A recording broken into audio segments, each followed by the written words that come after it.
Hey guys, welcome back to a brand new Ninjago video here on the channel. My name is TannerFishies. In today's video, we are going to be discussing some really awesome recent Ninjago news brought to us by the upcoming Ninjago comic known as Strike of the Serpentine. For those that might not be aware, this is an upcoming Ninjago comic that will be introduced in 2026, very much focused on the Serpentine War, which of course is one of the most famous Ninjago historical events, and we've seen flashbacks for this war very briefly in past Ninjago episodes. However, this comic is going to dive headfirst into the Serpentine War, give us more details, give us more context, and also better characterize the previous elemental masters, the generation before the ninja, including giving them names finally. We just got ourselves a new preview for the comic in question here, and it already has revealed a ton of new names for a ton of these elemental masters that for over 10 years now have gone completely nameless. So stay tuned, lots of exciting stuff to talk about in today's video. Before we get into all of the elemental masters though, I would like to address another character that will show up in this comic, that of course being this Anachondri, who from what we can tell so far is going by the name of Strike. Now this character is seen with Pythor, everybody recognizes Pythor. Pythor is very much acting like Pythor here, he's still mischievous, still rather cunning, all of that good stuff,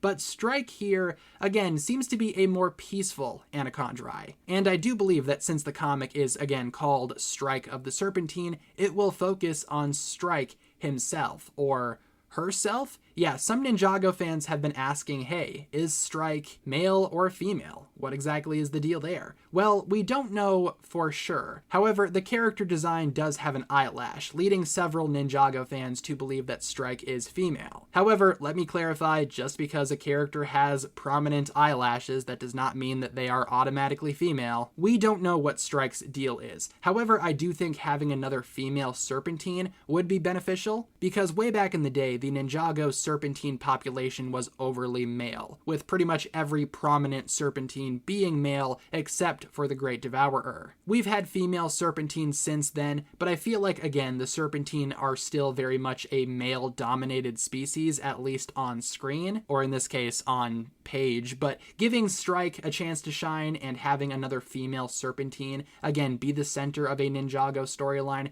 I would personally really enjoy that. So I just wanted to talk about that very briefly here and give some attention to the idea that Strike could in fact be female. We have yet to see though. Now, moving on to the elemental masters and talking about the names of several past elemental masters that were officially revealed thanks to this comic, we now know that the previous master of Shadow was known as Dusk, which makes a ton of sense there considering that her successor would be Shade and Shade's successor would be his daughter Obscuria. So we have Dusk, Shade, Obscuria, all very much capturing that shadow type of vibe with their name. Now, we are not exactly sure what the relation is between Dusk and Shade. Is Dusk Shade's mother? Is Dusk Shade's relative in some other way? The Ninjago wiki certainly suggests they are related. All we know for sure about this bloodline is that Shade is Obscuria's father. That has already been confirmed. However, the previous Master of Shadow has now been confirmed to be called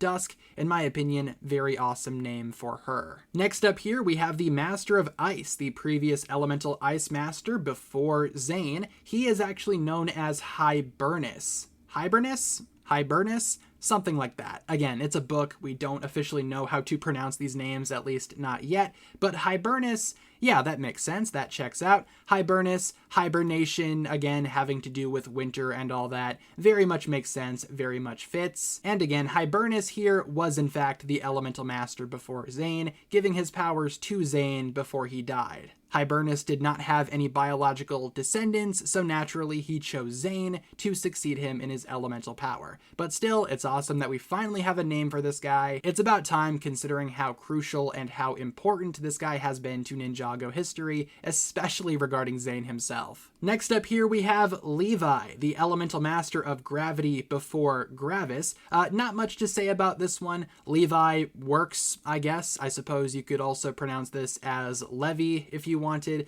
but I usually see this name pronounced Levi, so that's what I'm going to be calling him until we get official pronunciations, if we ever do get official pronunciations. Like I said, not much to say about this guy. He was the previous Master of Gravity. And that's pretty much it for the characters with confirmed names. We also have a few other names that have yet to be applied to actual characters. In this panel right here, Hibernus refers to Benton and Leo, asking either of them if they know what happened, to which the original Master of Earth replies, "Look at them, Hibernus, what do you think happened?" Suggesting that Hibernus was referring to the elemental masters of Earth and Lightning when he said Benton and Leo. So to a lot of Ninjago fans, Cole's grandfather, or the Master of Earth during the Serpentine War, is either called Benton or Leo, and the original Master of Lightning, Jay's biological mother, would also be either Benton or Leo, depending on which one the Earth Master is. Now for Jay's mother, of course we do have the name Liber, which has been a part of the Ninjago community for quite a few years. That comes from a fan name from Tommy Andreasen, Ninjago's co-creator, which to a lot of people, if it came from one of the creators of Ninjago, maybe it's more so just canon, not so much a fan name.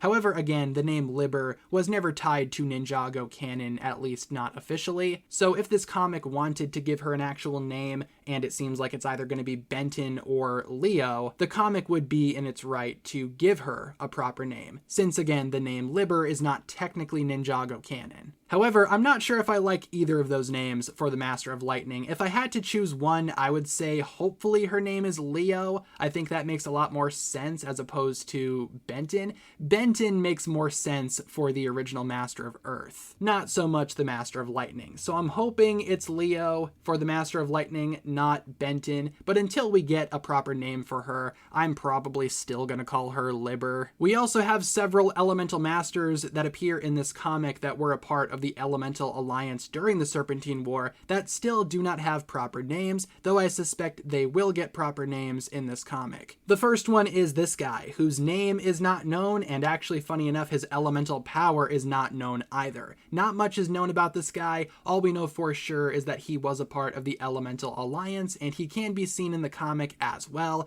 as in various flashbacks during Ninjago's run. Still not sure exactly what this guy's name is, again, nor what his powers are. And we also have the Elemental Master of Sound, the Sound Master before Jacob, of course, as seen from Season 4, the Tournament of Elements. Still no name for this guy, though like the other members of the Alliance, he does appear in this comic, so I'm sure we will find out eventually what his name is. Maybe he will actually have more of a backstory as well. It's hard to say, but we still have no idea what this guy's name is either. But with that being said, everyone, I am very happy with what this comic has been showing us so far. I think Strike of the Serpentine is going to be an awesome entry into Ninjago canon. Definitely cannot wait to read this comic in full. It's awesome that finally now, after over 10 years of a lot of these characters being first introduced, they are finally getting names. Better late than never, I suppose. What exactly do you guys think about all of this? Which of these elemental masters do you think will have the most backstory revealed in this comic? Which elemental masters would you like to find out more about? And what do you think of the names that are currently revealed so far? Leave all of your thoughts down below. Thank you so much for tuning in, and I will talk to you guys again very, very soon. Peace.